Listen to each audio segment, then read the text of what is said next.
Hey everyone, this is Steve with the Core Extra Podcast. How you doing tonight? Well, after listening to Kurt's broadcast of how warm and sunny it is down there in the Dominican Republic, I thought I'd give you a podcast up here from cold, snowy Cincinnati. Where would you rather be? On the beach or in 2 inches of snow? Inside your house because you can't go out because it's too damn cold out. I'm going to let you decide where you would want to be. Anyway, the reason I want to get on here is Kurt told his story about an airplane. Well, I am not one to top somebody else's story, but I'm going to give it a shot here. This story takes place on a trip to Las Vegas. Now, me and Kurt like to go to Vegas, but I went out there another time with another guy, and I don't want to hurt Kurt's feelings. It wasn't him. So we go out there, we have a great time. And we won some money. Probably the only time I've ever won money in Vegas. I haven't lost a lot, but probably the only time I ever won any money. Great time, saw some shows, met some people, saw a boxing match, yada, yada, yada. But the story is the airplane. Now, coming into Vegas, smooth sailing. It always is. Taking off out of Vegas is a different story. We're out there in August. It's 100 degrees. That's even putting it mild. And you're in the middle of the desert, so when you take off out of there, you're pulling up right off of that heat and everything, and you can really feel when you take off. I mean, there's a jolt when you go. So, anyway, we take off, and I'm sitting on the window seat. Now, this is before I was worried when I would fly. My kids were littler. They were young. Now my kids are grown up. They have families of their own.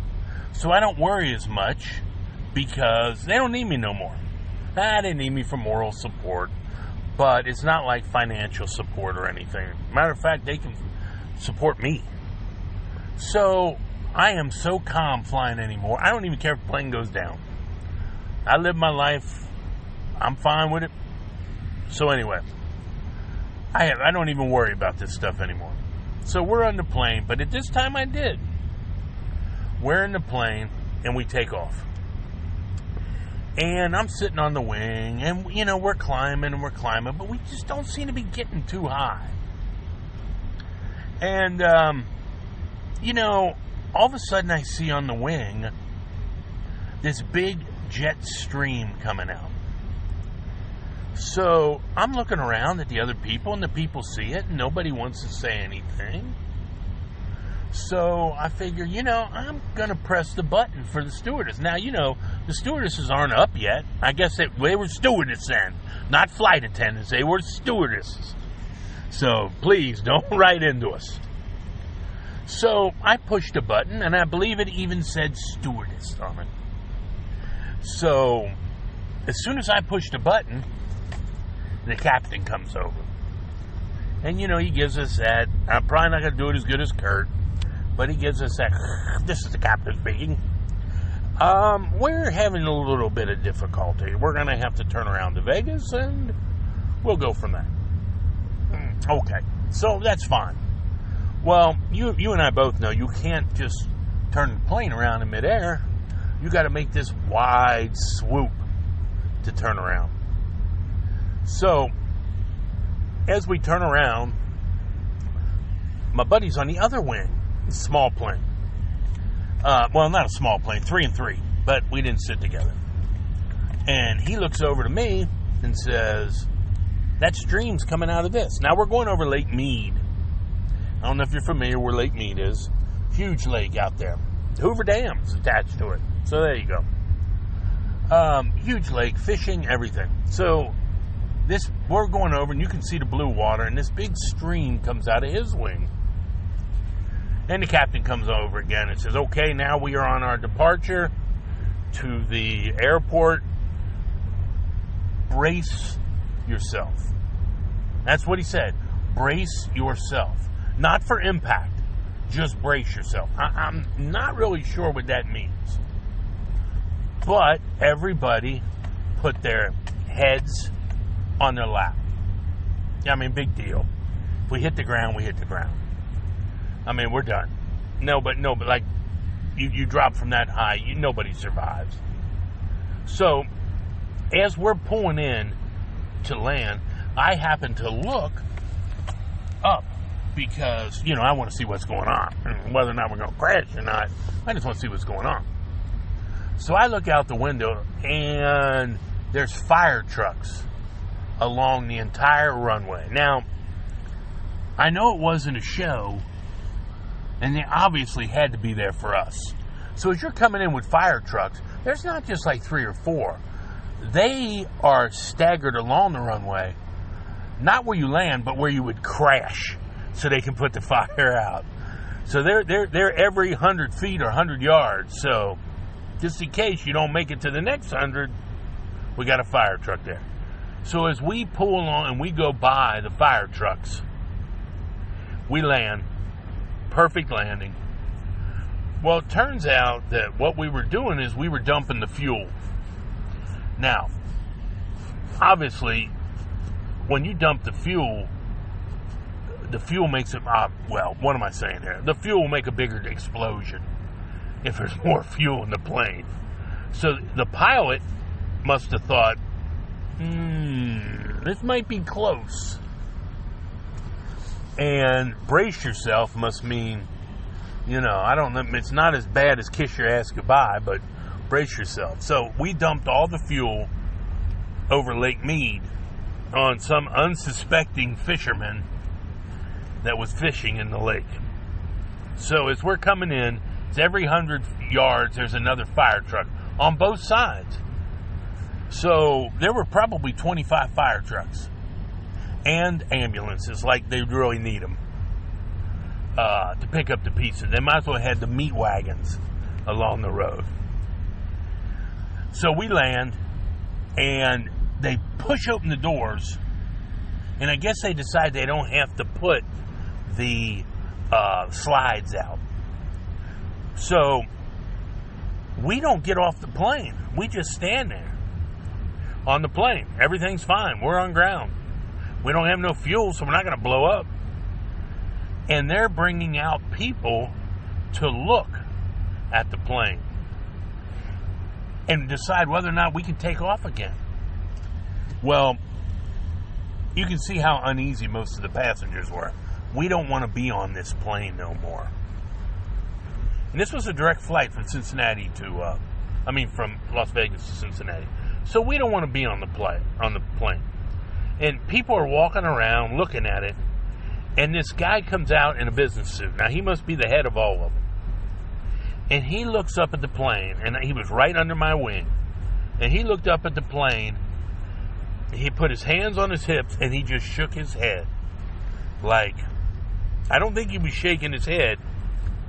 No, we're not taking off again. I think he was shaking his head more or less.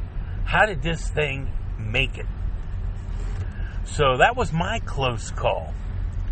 So we sat on the plane for an hour before they did anything with us.